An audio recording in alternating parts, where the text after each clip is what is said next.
오늘 우리에게 주시는 말씀은 사무엘상 28장 1절서부터 25절까지 한 절씩 교독하겠습니다. 사무엘상 28장 1절서부터 25절까지 말씀을 함께 교독합시다. 그때에 블레셋 사람이 이스라엘을 쳐서 싸우려고 군대를 모집한지라. 아기스가 다윗에게 이르되 너는 발키할라. 너와 네 사람들이 나와 한 가지로 나가서 군대에 참가할 것이니라.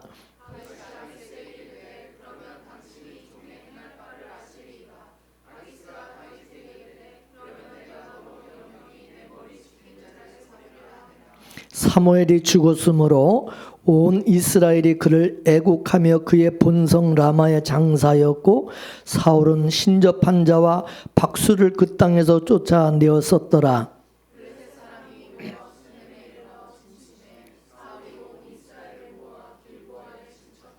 사울이 블레셋 사람의 군대를 보고 두려워서 그 마음이 크게 떨린지라.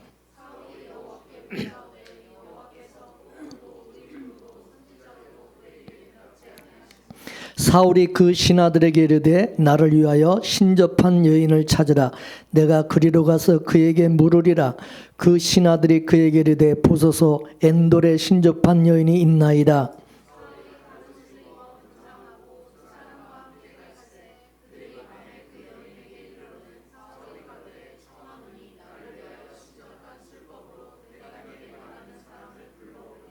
여인이 그에게 이르되 내가 사울의 행한 일 곧 그가 신접한 자와 박수를 이 땅에서 멸절시켰음을 아나니 내가 어찌하여 내 생명의 올무를 놓아 나를 죽게 하려느냐.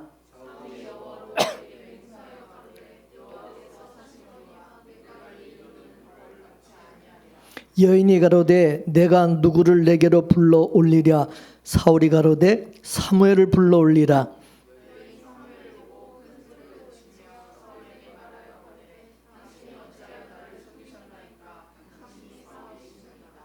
왕이 그에게 이르되 두려워 말라. 내가 무엇을 보았느냐. 여인이 사울에게 이르되 내가 신이 땅에서 올라오는 것을 보았나이다.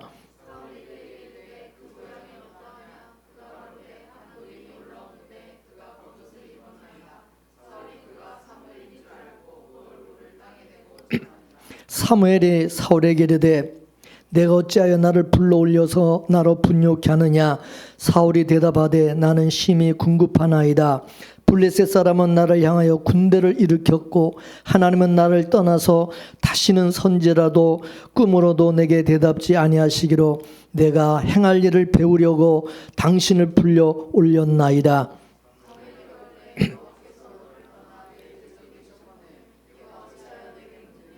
여호와께서 나로 말씀하신 대로 내게 행하사 나라를 내 손에서 떼어 내 이웃 다윗에게 주셨느니라.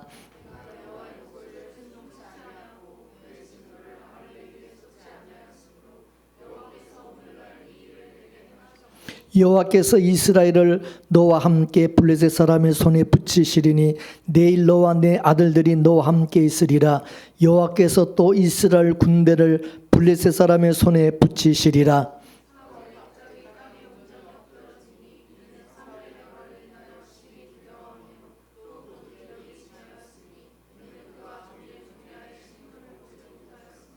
그 여인이 사울에게 이르러 그 심히 고통함을 보고 그에게 이르되 여종이 왕의 말씀을 듣고 나의 생명을 아끼지 아니하고 왕이 내게 이르신 말씀을 청종하였사오니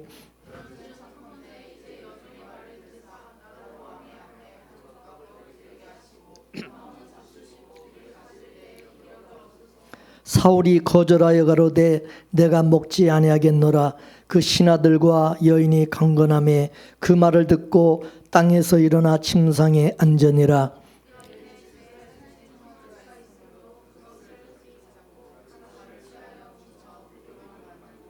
다 같이 사울의 앞에와 그 신하들의 앞에 드리니 그들이 먹고 일어나서 그 밤에 가니라. 아멘.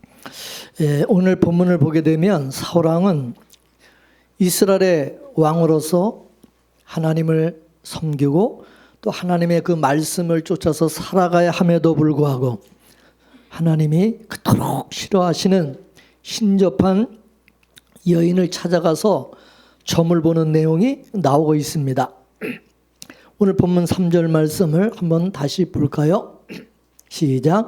사무엘이 죽었으므로 온 이스라엘이 그를 애곡하며 그의 본성 라마에 장사하였고. 아멘. 근데 사무엘이 이때 죽은 것이 아닙니다. 이미 앞서 사무엘은 죽었습니다. 사무엘이 살아있을 때는 우상들을 탑하는 그런 일들을 하였는데 사울왕은 사무엘이 죽고 난 다음에 백성들의 환심을 사기 위해서 사무엘 선지자의 흉내를 내었습니다. 그건 뭐냐면 신접한 자와 박수들을 이스라엘 땅에서 쫓아내는 일을 한 겁니다. 그런데 블레셋이 갑자기 이스라엘을 쳐들어와서 수넴이라는 곳에 진을 치게 되었어요. 그러자 사울도 대응하기 위해서 온 이스라엘을 모아서 길보아에 진을 쳤어요. 그때 사울왕은 블레셋의 군대를 보고 너무너무 무서워서 두려워서 그 마음이 크게 떨렸다고 그렇게 기록하고 있어요. 근데 오늘 우리가 잠언 28장 1절 말씀을 한번 보겠습니다. 시작. 악인은 쫓아오는 자가 없어도 도망하나 의인은 사자같이 담대하니라. 할렐루야. 따라서 사울왕의 그 두려움의 원인은 뭘까요? 블레셋이 쳐들어온 그 외적인 상황, 그 수많은 군대가 두려움의 원인이었을까요? 아니면 그의 영적인 상태가 그를 두렵게 한 것일까요? 성경에서 인간이 최초로 두려움이 임했던 장소가 어디였습니까? 에덴 동산이었어요. 물론 하나님이 처음에 창조하신 에덴 동산에는 두려움이 있을 수가 없죠. 그러나 하나님의 명령을 어기고 선악과를 먹은 아담에게 이 두려운 감정이 생기게 된 것입니다. 그동안 하나님과 누려왔던 친밀감과 사랑은 간데없고 자신을 부르시는 하나님의 음성을 듣고도 선뜻 나오지 못하고 나무 뒤에 숨어서 뭐라고 그럽니까? 내가 벗었으므로 두려워하여 숨었나이다. 그렇게 말했어요. 근데 여러분, 아담과 하와는 처음부터 벗고 살았던 사람들입니다. 근데 벗었다는 것을 핑계로 해서 하나님 앞에 나오지 못하겠다고 그러는 거예요. 사랑에 금이 가니까 즉시 두려움이 그 자리를 차지하게 된 것입니다. 여러분, 쥐가 고양이 앞에서 두려움을 느끼는 것은 학습 때문인가요? 아니면 원초적으로 갖고 태어난 것일까요? 그와 같이 아담의 후손인 우리 인간들도 원죄로 인하여 두려움을 갖고 태어나게 된다는 것입니다. 하나님은 아담의 범죄를 알면서도 하나님은 평상시와 다름없이 서늘할 때 동산을 거니셨어요. 그리고 어제와 똑같이 긍휼과 사랑의 음성으로 아담아 아담아 부르셨어요. 여러분, 자녀가 부모에게 해서는 안 될 못된 짓을 했다고 해서 부모의 마음속에 있는 근본적인 사랑이 변하지 않는 것처럼 죄를 지은 그 아담에게 대한 하나님의 사랑은 변하지 않았어요. 다만 달라진 것이 있다면 아담 자신이 너무나 하나님이 두려워서 이제는 하나님과 함께 살 수 없어진 것뿐입니다. 두려움은 단순히 인간의 나약한 감정이 아닌 것입니다. 성경의 많은 부분에서 이 두려움은 영적인 문제로 다루고 있다는 것을 우리는 알아야 돼요. 요한계시록 21장 8절 말씀을 보겠습니다. 시작. 두려워하는 자들과 믿지 아니하는 자들과 흉악한 자들과 살인자들과 행음자들과 술객들과 우상숭배자들과 모든 거짓말하는 자들은 불과 유황으로 타는 못에 참여하려니 이것이 둘째 사망이라. 그렇게 말했어요. 여러분, 두려워하는 것을 믿지 아니하는 것과 같이 동일하게 취급하고 있고요. 흉악한 자, 살인한 자, 행음자들과 우상숭배자, 거짓말하는 자와 또 똑같이 보신다는 거예요. 똑같은 그것이 죄라는 것입니다. 죄의 문제라는 거예요. 두려움이 단지 심약한 인간의 감정이라고 한다면 그것으로 인해서 여러분 심판당할 리가 없잖아요. 요한일서 4장 18절 말씀을 보겠어요. 시작. 두려움에는 형벌이 따르느니라. 우리에게 하나님에 대한 두려움을 느끼게 하는 이 죄가 문제이기 때문에 심판을 받을 수밖에 없다는 거예요. 여러분, 두려움이라는 것을 여러분 가볍게 여기면 안 되는 거예요. 그래서 이 두려움의 문제는 영적인 문제로서 반드시 해결해야 될 문제고 인간의 본질적인 문제라는 것을 여러분 똑똑히 알아야 돼요.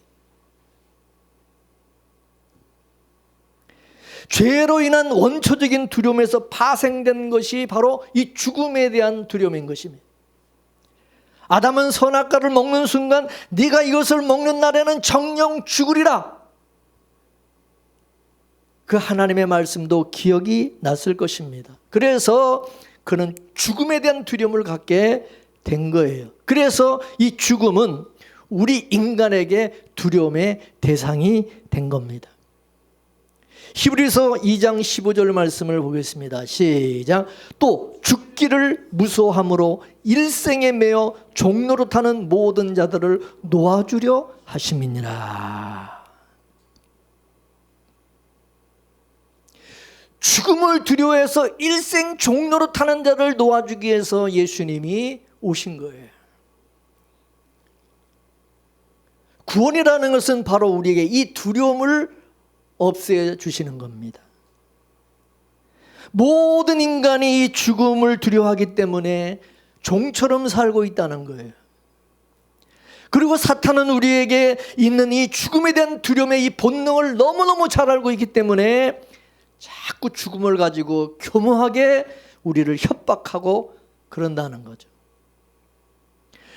우리나라 사람들에게 이 죽을 사자와 발음이 같은 숫자 사, 아라비아로 사자, 이 사자를 싫어하는 그런 마음이 있어요.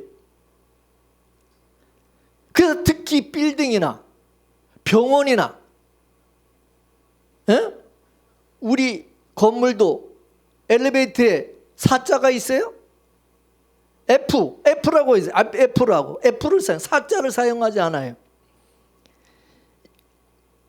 이같이 죽음에 대한 원초적인 이 두려움은 각종 미신과 사이비 종교로 사람들을 유인하고 그리고 인간을 짓누르는 각종 정신적 질병으로 나타나는 것을 볼 수가 있어요.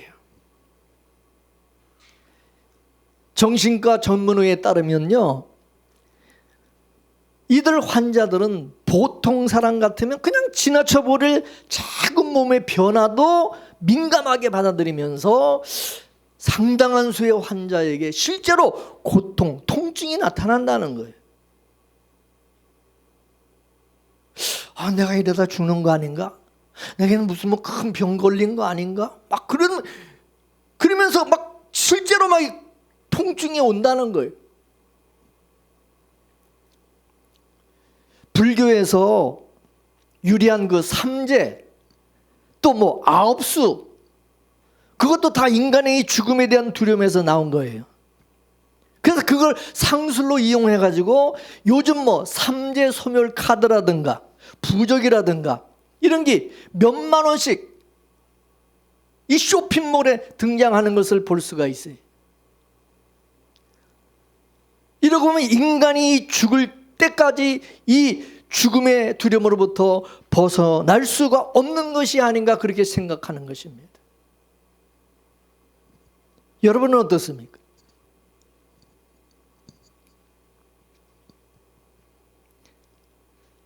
그렇다면 누구나 본능적으로 가지고 있는 이 죽음에 대한 두려움을 이겨낼 방법이 무엇이냐는 거죠.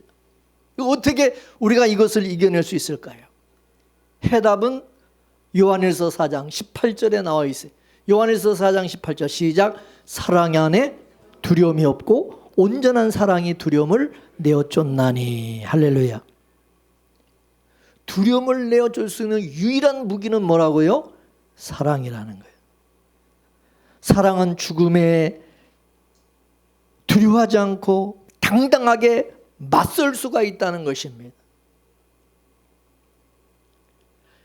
하나님의 사랑 안에서는 죽음을 두려워하지 않고 죽음을 맞설 수 있고 그 다음에 죽음을 우리는 기쁨으로 맞이할 수 있게 된다는 것입니다.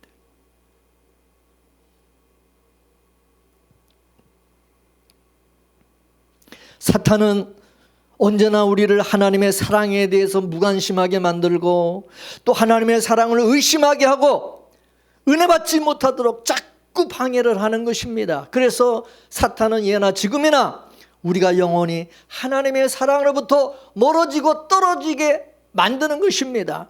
그러나 아담의 범죄 그 순간에도 하나님의 사랑은 변치 않았다는 사실을 기억해야 됩니다. 하나님은 연약한 우리를 오히려 불쌍히 여기시고 측은히 여기시는 하나님이신 것입니다. 하나님은 에덴 동산에서 쫓겨나는 아담과 하와에게 가죽옷을 입혀서 내보내셨어요. 그리고 죄 없는 하나님의 아들을 대신 버리시고 우리 인간의 죄를 씻어주시고 죽음에 대한 두려움을 없애주신 하나님이십니다. 이게 하나님의 사랑인 겁니다. 로마서 5장 8절 말씀을 볼까요? 시작. 우리가 아직 죄인 되었을 때 그리스도께서 우리를 위하여 죽으심으로 하나님께서 우리에 대한 자기의 사랑을 확증하셨느니라. 아멘이십니까?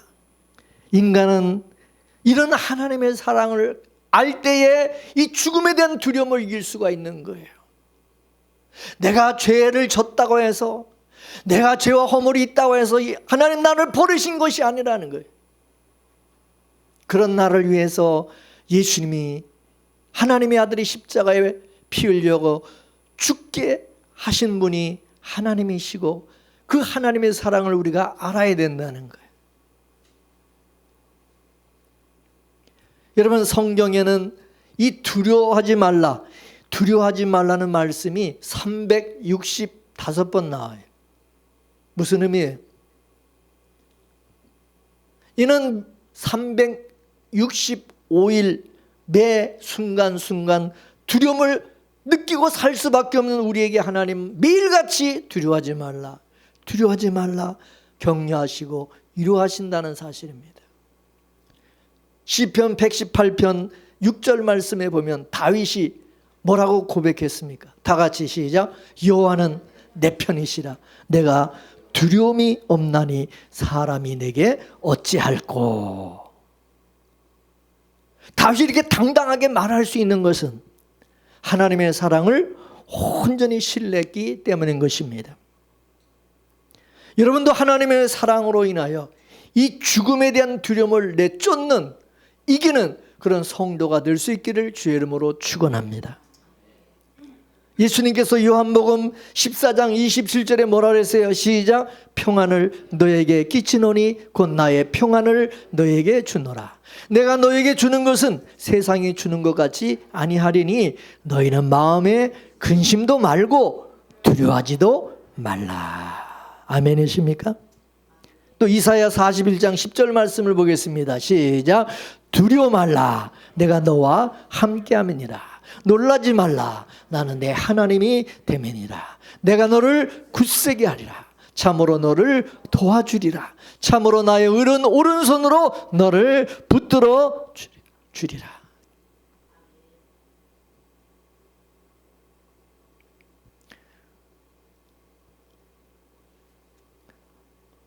마치 아버지의 사랑, 아버지처럼 아버지의 사랑을 느끼는 것 같지 않습니까?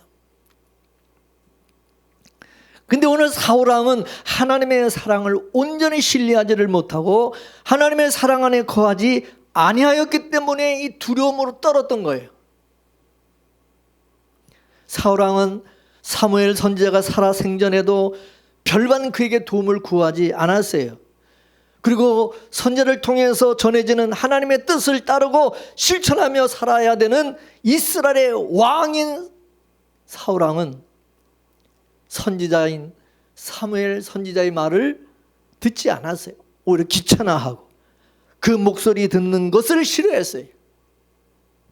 그래서 사무엘상 15장 26절을 보게 되면 다 같이 시작. 왕이 여호와의 말씀을 버렸으므로 여호와께서 왕을 버려 이스라엘의 왕이 되지 못하게 하셨음이니이다.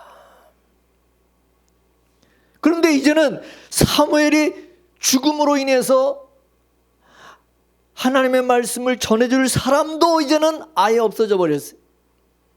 그래서 사울이 그 두려움을 해소하기 위해서 여호와 하나님께 간구를 해서 하나님께 간구를 했는데, 근데 오늘 본문에 보니까 여호와께서 꿈으로도 우림으로도 선지자로도 대답지 아니하셨다, 그렇게 말씀하고 있어요.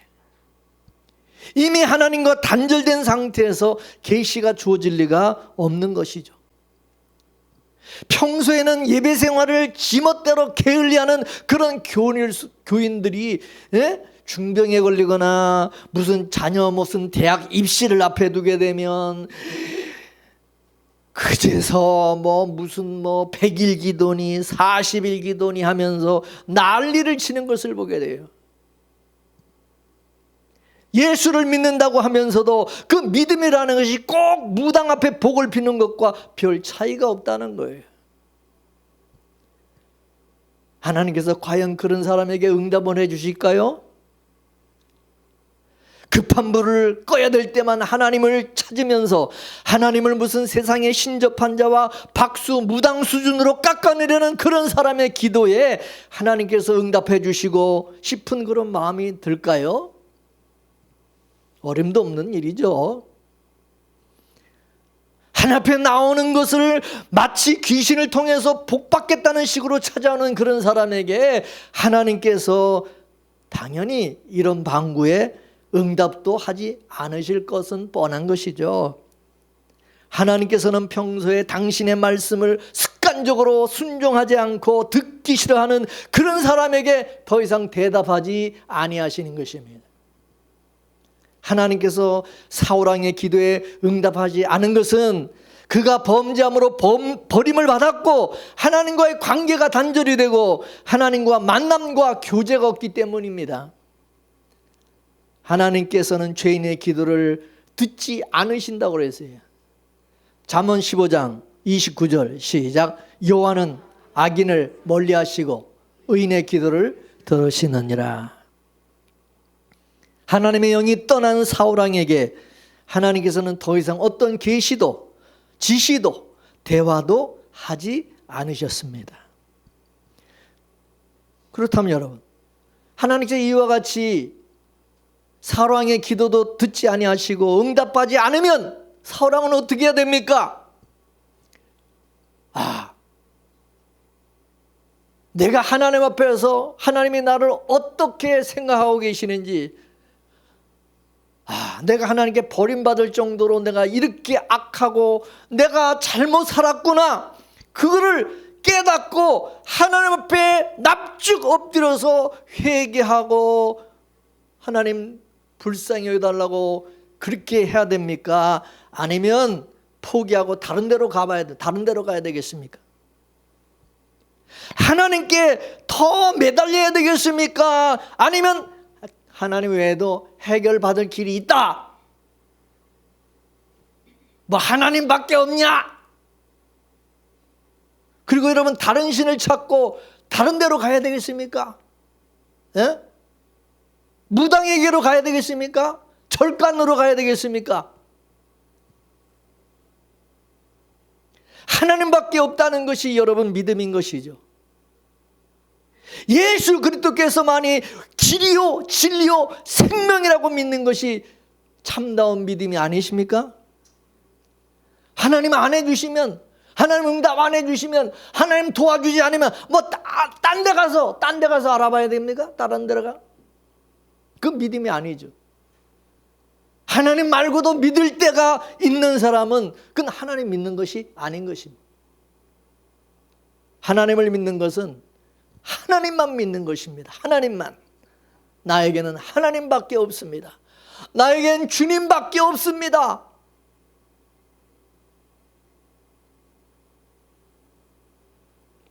이런 가난안 여인이 예수님께 나와 간구하다가 예수님께서 응답해 주지 아니하고 그리고 개 취급을 했죠. 근데 그 여인은 그렇게 거절을 하고 모욕을 당했을 때 딴 데로 갔습니까? 계속해서 붙들고 늘어졌지 않으세요? 개도 주인의 상에서 떨어지는 부스러기를 먹나이다. 부스러기라도 주시옵소서. 결국 응답받지 않았습니까? 예수님이 그 여인에게 뭐라 그랬습니까? 내 믿음이 크도다. 칭찬해 주셨어요. 다른 데로 가지 않고 오직 예수님께 매달리는 그것이 바로 믿음이라는 거예요. 하나님이 응답해 주시지 않는 것 같아도 하나님께 매달리고 나에게는 하나님밖에 없습니다. 여러분, 그게 믿음인 거예요. 근데 사울왕은 하나님께서 응답해 주지 않는다고 금방 다른 데로 무당을 찾아가는 거예요. 점쟁이 찾아가는 거예요. 그것도 자기가 옳지 못하다고 그렇게 여겨서 사무엘 선지자가 죽고 난 다음에 전부 다 이스라엘 땅에서 몰아내고 진멸시키려고 했던 그 신접한 여인에게로 찾아간 것입니다. 사울왕은 하나님만 믿고 섬긴 그런 사람이 아니었어요. 확고한 신앙이 있는 사람이 아니라 자기 편한 대로 이리 갔다가 저리 갔다가 여러분, 이런 신앙으로 하나님께 인정받고 복을 받을 수 있을까요? 하나님 속을까요? 우리도 어느 날 사울왕이 이 블레셋에 대한 두려움을 느꼈던 것처럼 나를 의기소침하게 만들고 두렵게 만들고 자신 없게 만드는 그런 일을 경험할 때가 있을 거예요. 우리는 그 이유를 잘 알지 못해요. 그러나 그 원인이 내가 영적으로 깊은 잠을 자고 있거나 하나님의 말씀에 귀를 닫고 하나님의 뜻을 헤아리지 못하고 하나님과 멀리하고 하나님과 관계와 교제를 단절하고 살아가고 있기 때문이 아닌지 생각해 봐야 되는 거예요. 육신의 문제도 아니고 심리적인 문제, 정서적인 문제도 아니고 내 영이 하나님을 배웁지 못하고 하나님과의 교제가 끊어져 있음이 우리 실패 궁극적인 원인인 경우가 많다는 사실이에요. 그로 인하여 나에게 불안이 찾아오고 염려, 근심, 두려움이 오는 거예요. 사랑하는 성도 여러분, 하나님과의 교제가 끊어진 인생은 두려워할 수밖에 없어요. 불안할 수밖에 없고 고통 속에 살 뿐인 것입니다. 그러나 하나님과 깊은 교제 가운데 있는 성도는 늘 새로운 힘과 용기와 지혜와 소망과 능력으로 충만한 그런 삶을 살아가게 되어지는 것입니다. 여러분, 하나님은 죽은 자의 하나님이 아니라 산 자의 하나님이신 것입니다. 우리 하나님은 생명의 주가 되기 때문입니다. 따라서 하나님께서 하나님의 아들 예수님을 우리에게 보내주셔서 우리를 죄와 사망 가운데서 구원해 주시고 우리에게 영원한 생명을 주셨어요. 그리고 성령으로 거듭나게 하셔서 하나님의 아들들이 되게 하셨어요. 하나님의 사랑한 아들, 따라서 하나님의 생명이 있는 성도는 죽은 자가 아니라 산 자이기 때문에 하늘의 생명록 책에 그 이름이 기록되어 있는 것입니다. 산 자들. 그래서 성도는 하늘에 속한 하나님의 자녀이기 때문에 땅의 것을 찾지 아니하고 땅의 것을 구하지 아니하고 위의 것을 찾고 하나님의 얼굴을 구하는 것입니다. 예? 여러분, 애기들이 자식들 보세요. 어디 가다가 자기 엄마, 아버지, 아빠가 안 보이면 아빠, 엄마 찾지. 다른 아저씨, 아줌마 찾는 거 봐시오?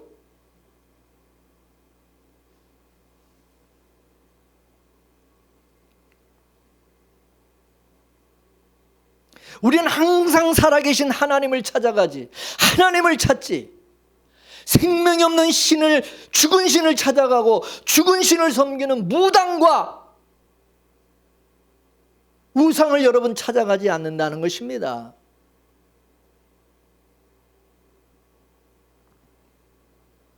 근데 사울왕이 지금 무당을 찾아갔다는 것은 그가 영적으로 하나님께서 버리신 죽은 자가 되었기 때문이고 하나님의 생명이 없는 자이기 때문이라는 것입니다. 그래서 그가 기도해도 하나님 응답하지 않으신 것입니다. 그가 하나님을 불러도 대답하지 않는 것입니다. 하나님이 버린 자이기 때문에. 그러나 하나님의 아들 된 성도는 하나님을 찾고 구하면 반드시 응답해 주시는 줄로 믿으시기 바랍니다. 우리가 여기서 알아야 될 것은 우리가 하나님의 아들이 되고 생명의 주가 되시는 예수님을 믿고 영접하여 그 생명을 가진 자라면 여자라 할지라도 영적으로는 아들인 것입니다. 아들. 여러분은 예수님을 믿고 영접하셨다면 여러분 전부 다 하나님의 아들인 것입니다. 믿습니까? 따라서 하나님의 아들이라고 하는 것은 생리학적으로 말하는 것이 아니라 영적으로 하나님의 씨, 하나님의 생명을 가진 자라는 것입니다. 하나님의 생명을 가진 자는 전부 다 아들이에요. 아들. 아멘이십니까? 따라서 예수를 믿는 사람은 전부 하나님의 아들이 되는 것이고 그 생명을 가진 자가 되는 것이고 예수를 믿지 않는 사람들은 전부 다 여자인 것입니다. 따라서 우리가 예수를 믿고 하나님의 생명을 가진 아들들이 되어서 하나님을 섬긴다고 하는 것이 여러분 이것이 얼마나 큰 복인가를 알아야 되는 거예요. 하나님의 생명 있는 자만이 생명의 주가 되시는 하나님을 섬길 수가 있는 것입니다. 죽은 자들은 생명의 주가 되시는 하나님을 알 수도 없고 섬길 수도 없어요. 그리고 그런 자들이 아무리 기도해도 하나님 듣지 아니하시고 그들에게 하나님 말씀해 주지도 않으시고 깨닫게도 아니하시고 만나 주시지도 아니하신다는 거예요. 여러분 성경에 보게 되면 여자들은 개수, 이게 셀 때 개수에 첫에 앉았어요. 왜 숫자에 여자들은 왜 치지를 않습니까? 죽은 자들이기 때문에, 죽은 자로 보기 때문에.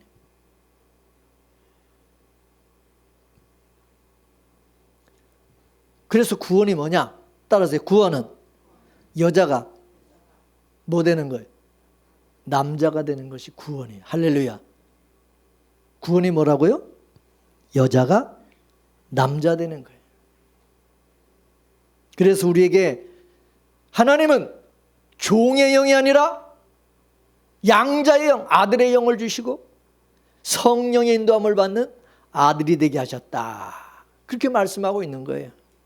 로마서 8장 14절 15절 보겠습니다. 시작. 무릇 하나님의 영으로 인도함을 받는 그들은 곧 하나님의 아들이라.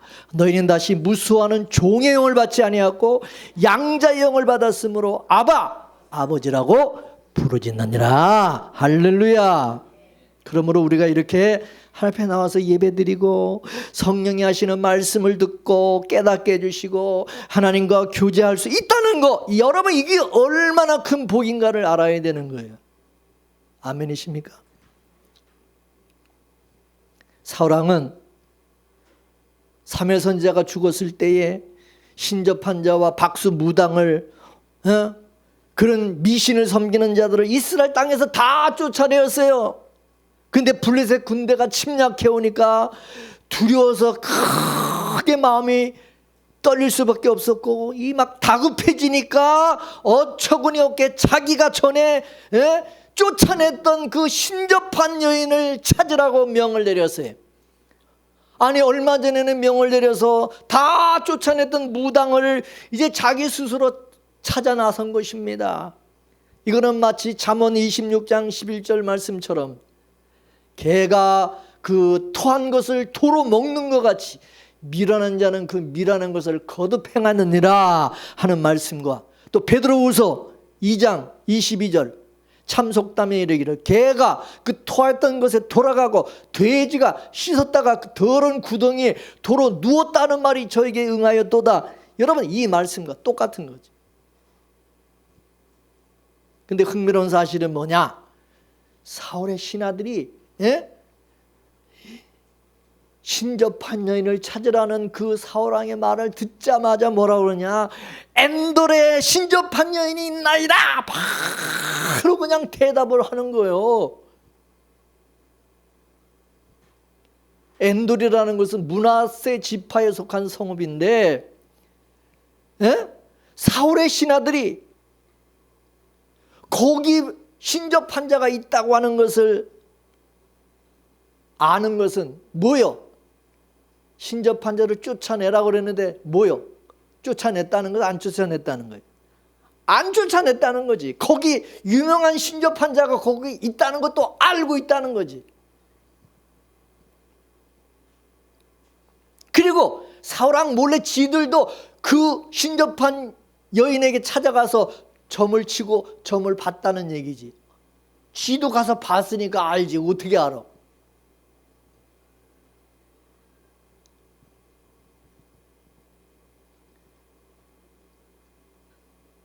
제가 여러분에게 유명 점 잘 치는 집 어디 없습니까? 그런데 여러분 중에 누가 저기 안양에 유명한 데가 하나 있습니다. 유명한 데. 그러면 여러분 뭐요 이거에?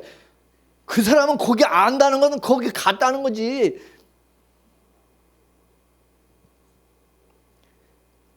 요즘 우리나라도 경기가 나쁘고 뭐 어려운 일들이 막 개인과 사회에 덮칠수록 무당집이 문전성시를 이룬다고 그래. 호황을 누려요. 급한 일이 생기면 무당을 찾아가서 뭔가 좋은 소리 듣고 싶어하는 이 미신적 심리는 옛날 사람들뿐만 아니라 오늘 현대인들도 마찬가지인 것입니다. 그런데 기독교인들 중에 무당을 찾는 사람들이 아주 많다는 사실입니다. 통계적으로 나왔어요. 무당집에 안 믿는 사람들이 찾아오는 게 아니라 예수 믿는 사람들이 엄청나게 찾아온다는 거예요, 요즘.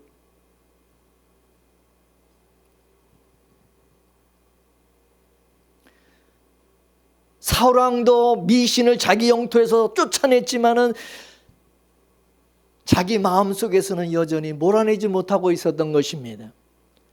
그래서 오늘 본문에 보면 사울왕이 여러분 신접한 여인을 찾아갈 때에 왕복을 다 벗어버리고 변장을 해가지고 그것도 밤에 깜깜한 밤에 몰래 신접한 여인을 찾아갔다고 그랬어요. 그 얘기는 뭐예요? 이게 잘못된 것이라는 것을, 위법이라는 것을 알고 있다는 것이고 양심적으로 잘못을 느끼고 있다는 거지. 그러니까 다른 사람들의 눈을 피하기 위해 가지고 변장을 해가지고 밤에 그것도 몰래 여러분 찾아간 거 아닙니까? 떳떳하게도 못 찾아가고. 사울왕이 그래서 무당을 찾아갔을 때 변장을 하고 왔기 때문에 이 신접한 여인이 이 사울왕이라는 것을 알았어요, 몰랐어요? 몰랐어요.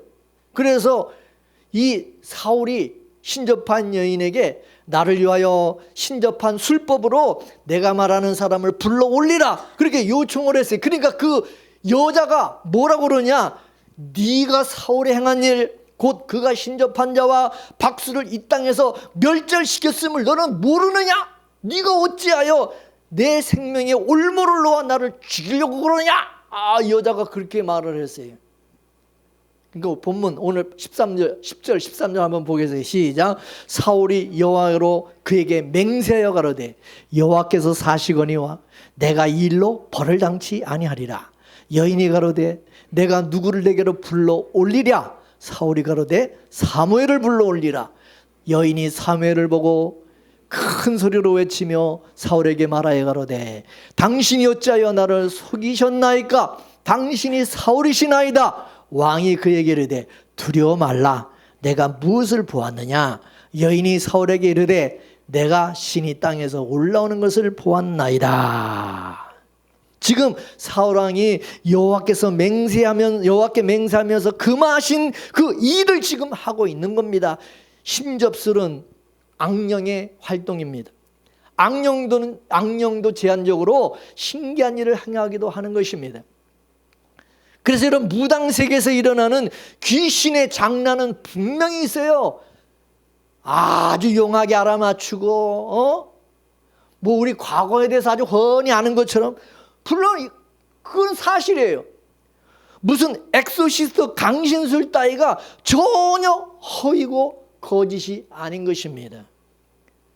하지만 그것을 믿고 따르는 것은 그야말로 죽은 자들이 죽은 자를 장사 지내는 멸망의 잔치에 참여하는 것이나 다름이 없다는 것을 알아야 돼요. 그런 소위 심령 현상이라고 하는 것들이 이 세상이 아직도 사탄이 지배하고 있고 마귀가 활동하고 있는 세상이라는 것을 분명히 일깨워주는 사실일 따름이지, 결코 그것들을 찾아다니거나 도움을 받으려 해서는 절대로 안 된다는 것입니다. 어떻든 그 신접한 여인이 사무엘을 불러 올렸고 그의 말을 대언하였다고 말하고 있어요. 오늘 본문 보면은 15절 16절에 사무엘이 이르되 사무엘이 가로되 이렇게 표현하고 있어요. 또 그가 사울과 그 아들들이 그 다음 날에 죽을 것을 예언을 하기도 했어요. 또 20절에 보면 사무엘의 말을 인하여 라는 그런 표현도 나오고 있어요.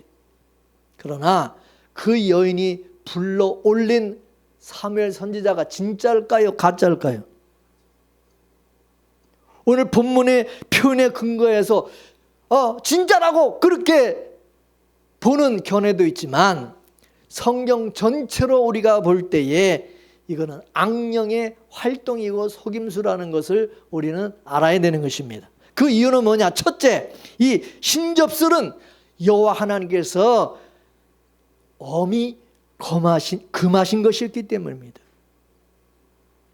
신명기 18장 9절에서 12절까지의 말씀을 보겠습니다. 시작. 내 하나님 여호와께서 내게 주시는 땅에 들어가거든 너는 그 민족들의 가증한 행위를 본받지 말 것이니 그 아들이나 딸을 불가한대로 지나가게 하는 자나 복술자나 길룡을 말하는 자나 요술하는 자나 무당이나 진언자나 신접자나 박수나 초혼자를 너희 중에서 용납하지 말라. 무릇 이런 일을 행하는 자는 여호와께서 가증히 여기시나니.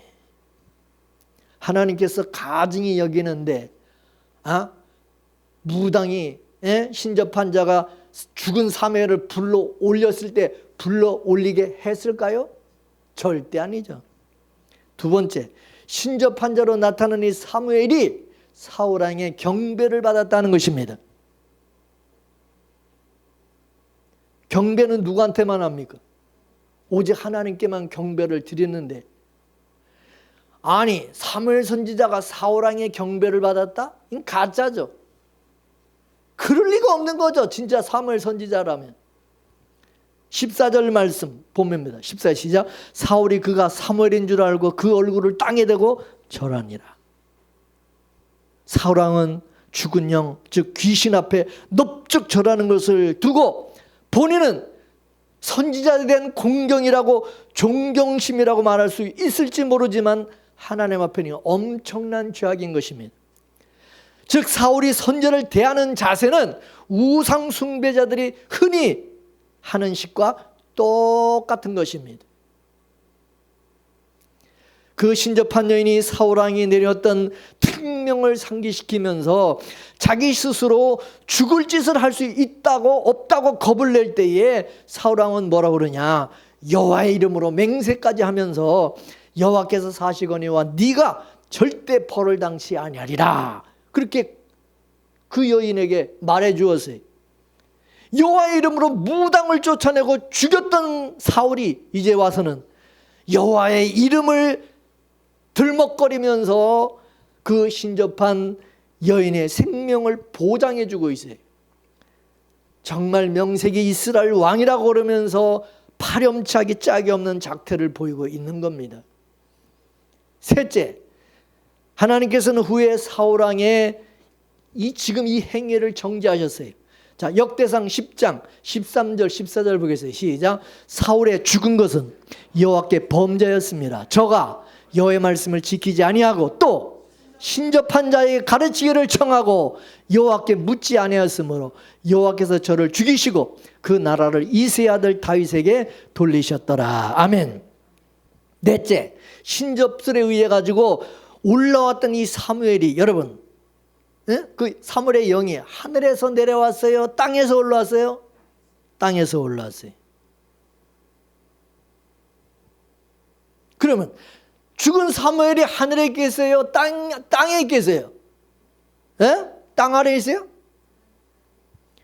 사무엘 선지자는 하나님의 아들이기 때문에 위에 있는 거죠. 위에. 근데 땅에서 사무엘의 영을 불러 올렸다? 이거 진짜예요? 가짜예요? 가짜라는 거예요. 금방 할 수 있는 거예요. 전도서 3장 20절에서 21절까지 말씀을 보겠어요. 시작. 다 흙으로 말미암았으므로 다 흙으로 돌아가나니 다 한 곳으로 가거니와 인생의 혼은 위로 올라가고 짐승의 혼은 아래 땅으로 내려가는 줄을 누가 알랴. 그럼 그 혼은, 그 영은, 땅에서 올라온 그 영은 짐승의 혼이요 사람의 혼이요? 짐승이 누구요? 마귀지, 사탄. 하늘에 올라간 의인의 영은 다시 땅으로 내려갈 수가 없고, 또 하나님께서 악령의 활동인 신접술에 의해서 사무엘을 땅에서 올려 내실 리도 없는 거예요. 그건 거짓인 마귀에게 속고 있는 것이죠. 그리고 사울은 지금까지 사무엘 선지자를 하나님께로부터 기름을 부어 세우신 하나님의 선지자로 믿고 찾는 것이 아니라 지가 급하면 길, 흉, 화복을 점쳐주는 그런 무당과 같은 사무엘로 여기고 있었기 때문에 땅에서부터 올라온 그 죽은 사무엘에게 지금 묻고 있는 것입니다. 만일 사무엘 선지자가 살아있을 때도 사무엘을 찾아가서 점을 치려고 그랬을 것입니다. 이 사울왕 하는 꼬라지를 보면 살아있어도. 여러분, 지금도 마찬가지예요. 목사를, 하나님의 말씀을 전해주는 주의 종으로 여기는 사람들이 있는가 하면, 어떤 사람들은 목사를 마치 무슨 무당처럼 여기면서 무슨 문제가 있으면 기도해달라고 그러고 예배드려달라고 그러고. 여러분, 그러는 사람들이 있어요, 없어요? 아니, 하나님의 자녀가 되고 왕 같은 제사장이 되었으면 자기가 직접 하나님께 물어보고 기도하면 되는 것이고, 자신이 신령과 진정으로 사한 제사를 드리면 되는 것이지, 왜 무당처럼 목사를 불러가지고 축복해달라고 그러고 예배드려달라고 그러고 뭐 좋은 모습 말씀 전해달라고 그러냐 이거예요. 예? 목사가 무슨 무당이요? 점쟁이요? 구약시대는 대제사장만이 지성소에 들어가서 하나님을 만날 수가 있었어요. 그러나 이제는 예수님께서 십자가에서 죽으심으로 그 휘장을 찢어서 모든 성도가 하나님께 나아갈 수 있는 길을 열어주셨어요. 할렐루야. 믿습니까? 하나님께서 우리에게 내 아들이 너의 죄를 대신해서 피 흘려 죽었기 때문에 너는 더 이상 죄인이 아니라 하나님의 자녀가 되었기 때문에 언제든지 내 보좌 앞에 나와 교제를 나누고 은혜를 받으라. 은혜 보좌 앞에 담대히 나와라. 그렇게 말씀하시는 것입니다. 그러므로 예수님의 피와 십자가의 의를 믿고 의지하여 하나님 앞에 담대히 나가면 하나님께서 만나주시고 기도하면 응답해 주시는 것입니다. 믿으십니까? 그러므로 여러분이 직접 하나님을 만나고 직접 하나님을 뵙고 하나님과 교제할 수 있는 길을 열어주신 것을 믿으시기 바랍니다. 따라서 이제는 예수 그리스도를 통해서 언제든지 하나님께 나갈 수 있는 길이 열렸다고 하는 이 사실을 저는 여러분에게 가르쳐주고 증거해주는 역할을 할 뿐이고 하나님 앞에 직접 나가는 것은 여러분이 해야 될 일이다 그 말이에요. 믿습니까? 예? 제가 여러분을 대신해서 다 해주는 게 아니다 이것입니다. 이미 우리를 대신해서 중보자 되시는 예수님께서 어떻게 다 해주셨어요. 그렇기 때문에 무슨 유명한 목사 찾아다니려고 그러지 말고 어떤 유명한 목사한테 가서 기도 받으려고 그러지 말고 여러분이 직접 예수 그리스도를 의지하여 하나님 앞에 나가시기 바랍니다. 그렇게 하도록 예수님께서 화목제물이 되셔서 십자가에 피 흘려 죽으신 거예요. 아멘이십니까? 이 사울왕에 있어서 사무엘 선지자는 살아있어도 무당이고 죽어도 무당이요. 사무엘 선지자는 이 사울왕에게 선지자를 무슨 무당으로 취급하는 무당. 지가 나가서 하나님 앞에 물어보고 하나님 앞에 기도하면 되는 것이지. 이스라엘 왕이 왜 자꾸 선지자한테 가서 물어보 쌓고 뭐 점치듯이 그러냐 그거요. 사울은 땅의 가치로 사는 사람이고 땅에 속한 사람이기 때문에 하늘의 가치가 아니라 땅의 가치를 위해서 사무엘을 찾아가고 그래서 또 신접한 여인을 찾아가고 그러는 것입니다. 그러나 성령을 우리에게 주신 것은 우리로 하늘의 가치인 그의 나라와 그의 의를 구하게 하시고 땅의 가치를 이기게 하시는 것입니다. 그러기 위해서 성령을 주신 것입니다. 다섯 번째, 악령도 강한 추측으로 어느 정도 미래를 예측하고 예견하기도 한다는 것입니다. 무당들도 신기한 일들을 하며 어느 정도 미래를 예측하고 예견하기도 한다는 것을 알아야 됩니다. 그래서 귀신같이 한다고 그러는 거죠. 어떤 그 신접한 여인이 불러올린 사무엘 영이 사무엘에게 첫 마디가 뭐냐? 여호와께서 너를 떠나 내 대적이 되었거늘 네가 어찌하여 내게 묻느냐? 여호와께서 나로 말씀하신 대로 내게 행하사 나라를 내 손에서 떼어 내 이웃 다윗에게 주셨느니라. 그렇게 말을 했어요. 다시 말해서 지금 와서 더 이상 나한테 뭘 묻고 자시고 할 것이 있느냐? 너한테 대답할 것도 없다. 너와 나 사이는 이제 모든 게 다 끝났다. 그런 말입니다. 또 바른 소리는 해요. 사울왕의 미래는 더 이상 하나님께 묻고 대답을 들을 필요조차 없이 이미 다 결정된 기정사실, 즉 여호와께서 사무엘 생전에 사울에게 이미 말씀하신 그대로 이루어질 순서만 남아있을 뿐이라는 거예요. 그 결과 어떻게 됐나 보니까 그 다음날 신접한 여인을 찾아간 그 다음날 전쟁에서 패하여 사울왕 또 그 아들들도 죽고 말았어요. 이 모든 것이 사울이 엔돌에 신접한 여인을 찾아간 그날 밤에 이미 다 끝난 엎질러진 물이 되었던 것입니다. 그래서 사울왕이 어쩌다가 사울왕이 이렇게 이 지경까지 되었습니까? 결정적인 이유, 아멜렉 전쟁을 하게 됐을 때 아멜렉에 속한 모든 자를 다 진멸하라는 하나님의 명령이 있었음에도 불구하고 사울왕은 아각과 그 양과 소의 가장 좋은 것 또는 기름진 것과 어린 양과 모든 좋은 것들을 남기고 진멸하는 것을 즐겨하지 아니하고 다 남겨둠으로써 불순종한 그때 이미 끝났고 나라를 다윗에게 하나님이 넘겨준다고 말씀을 하셨던 것입니다. 물론 하나님께서는 그 이후에도 여러 번 사울왕에게 말씀해 주신 때가 있었고 회개할 기회도 여러 차례 주셨어요. 그렇지만 그 순간 감정의 뉘우침으로 끝나버리고 말았고 오히려 더 악한 행위들로 이어졌던 것입니다. 그 결과 이제 와서는 마지막 선을 넘어도 한참 넘어가 버리고 말았던 것입니다.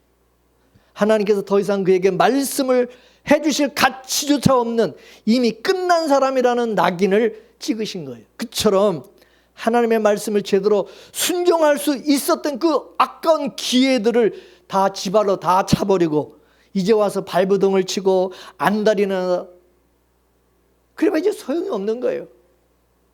하나님께서 우리에게 여러분 평소에 읽고 있는 성경 말씀을 통해서 또 매주일 듣게 되는 설교 말씀을 가지고 각 사람의 순종 여부에 대해서 항상 하나님 테스트하고 있습니다.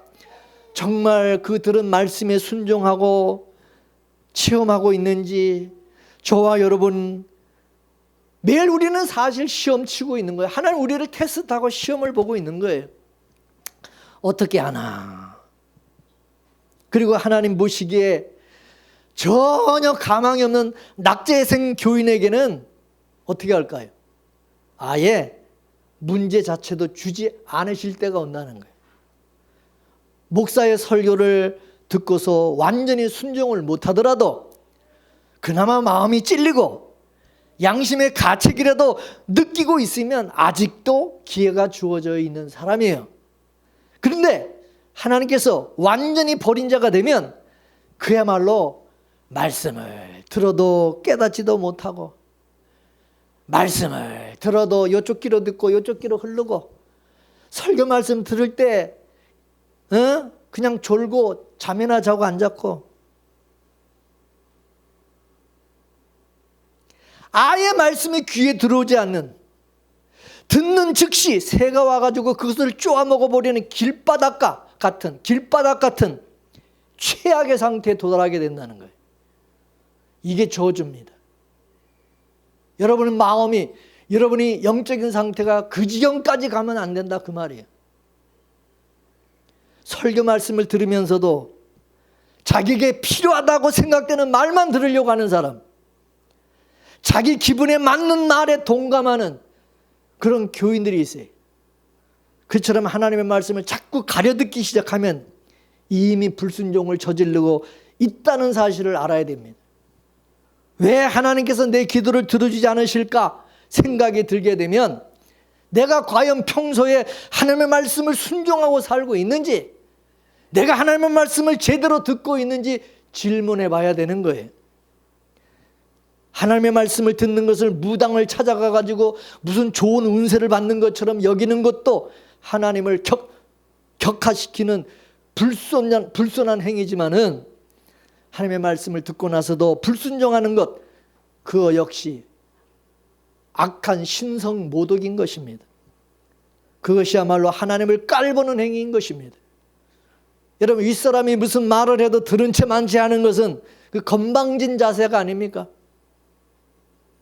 말씀을 듣고도 아예 습관적으로 불순종하는 그런 무리한 자에게는 하나님 편에서도 아예 그 아까운 말씀을 단 한마디도 건네지 않을 날이 올 날이 있다는 것을 알아야 돼요. 따라서 늦기 전에 깨닫고 평소에 늘 듣던 말씀에 귀를 기울이고 순종하는 자가 되어야 된다는 것입니다. 오늘 본문 20절에 보면 하나님은 최후 통첩을 받은 사울이 갑자기 땅에 엎드러졌다 그랬어요.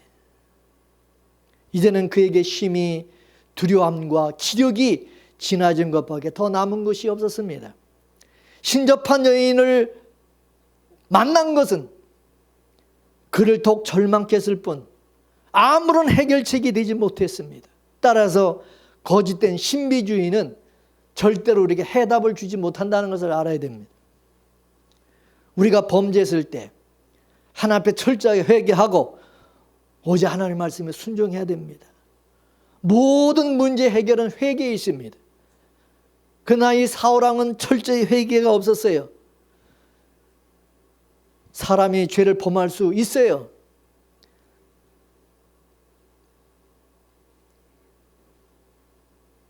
그런데 회개할 수 있다는 거, 그 자체가 여러분 하나님의 은혜인 겁니다. 우리는 다 연약하고 부족한 사람이기 때문에 때때로 실수하고 넘어질 수가 있지만, 죄를 깨달았을 때 그 죄를 철저하게 회개하고 청산하고 하나님의 말씀에 순종하는 것이 중요한 것입니다. 그게 모든 문제 해결책이에요. 죄인은 위기 상황에서 두려워 떨 수밖에 없어요. 그러나 하나님을 경외하는 사람은 그럴 때 더 하나님을 의지하고 담대한 마음이든, 믿음은 그래서 위기 상황에서 빛을 발하는 거예요. 우리에게 닥친 세상의 모든 일들은 영적 전쟁과 같아요. 영적 전쟁. 그러나 이 전쟁에서 승리하는 길은 다른 데 있는 것이 아니라 오직 하나님께 있다는 사실을 믿으시기 바랍니다. 사울은 그 무당이 차려주는 이제 마지막 밥상을 받아 먹고 이제 자기가 죽을 길을 향해서 떠나는, 실로 사형수가 사형장을 향해서 떠나는 것 같은 비참한 장면으로 오늘 본문 말씀이 끝나고 있는 것을 보게 됩니다.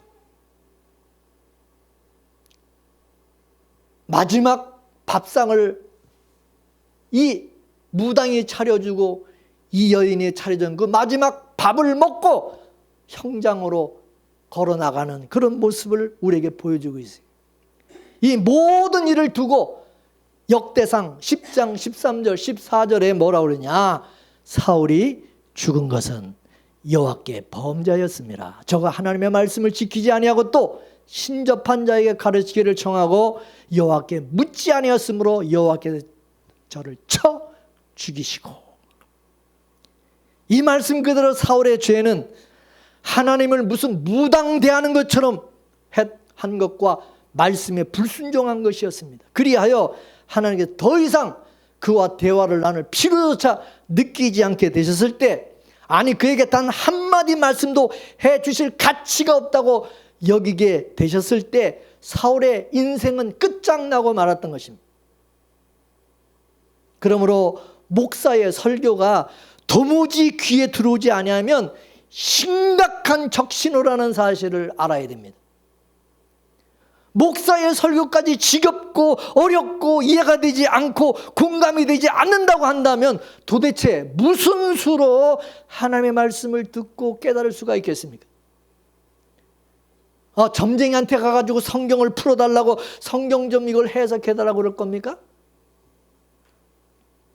선지자로도 대답지 아니하시면 이 말씀은 목사의 설교의 말씀을 통해서도 깨닫지 못하면 하나님께서 그를 떠난 줄을 알라. 증거다. 하나님이 떠난 증거다. 그것입니다.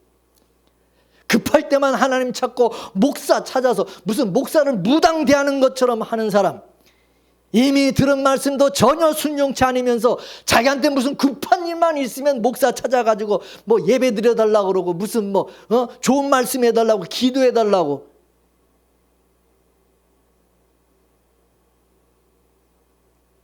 그런 사람에게는 하나님이 다시는 말씀해 주지 않을 때가 온다는 것을 알아야 됩니다. 그리고 그때가 오면 이미 엎질러진 물이 되고 마는 것입니다. 왜냐? 그때는 이미 하나님께서 그 사람을 떠나신 때이기 때문입니다. 이미 하나님이 버리신 것이기 때문입니다. 그러므로 매 주일마다 하나님께서 우리에게 말씀해 주실 때가 정말 행복한 줄 알아야 됩니다. 적어도 여전히 하나님의 음성을 들려주신다. 그거는 아직도 하나님이 나를 사랑해주고 계신다는 증거입니다. 오늘도 선지자를 통해서 성경을 통하여 성령의 감동을 통하여 우리에게 말씀해 주실 때 주의 음성을 내가 들으니 사랑하는 말일세. 믿는 마음으로 순종하는 여러분이 되시기를 축원합니다. 할렐루야. 말씀을 생각하면서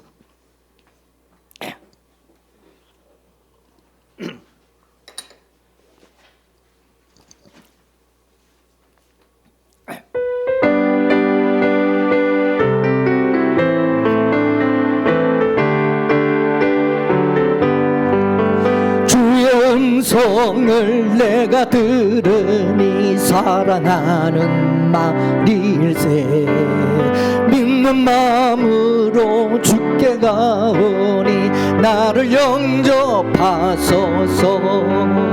내가 매일 십자가 앞에 더 가까이 가오니 구세주의 흘린 보배 비로소 나를 정케 하소서. 주여 넓으신 은혜 베푸사 나를 받아주시고 나의 품은 뜻 주의 뜻같이 되게 하여 주소서. 내가 매일 십자가 앞에 더 가까이 가오니 구세주의 흘린 보배 비로소 나를 정케 하소서. 주의 보좌로 나갈 때에 어찌하니 기쁠까.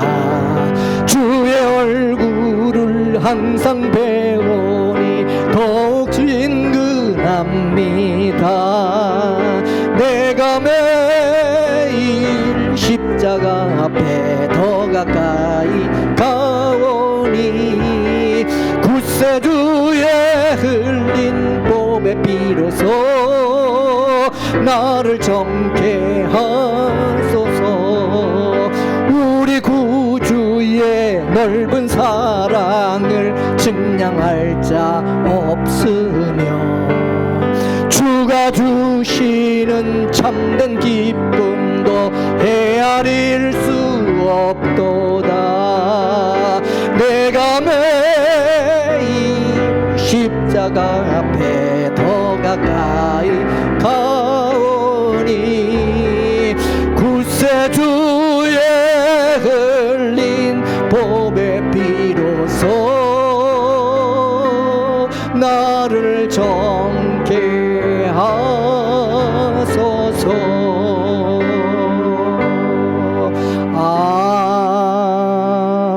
아멘. 기도하겠습니다.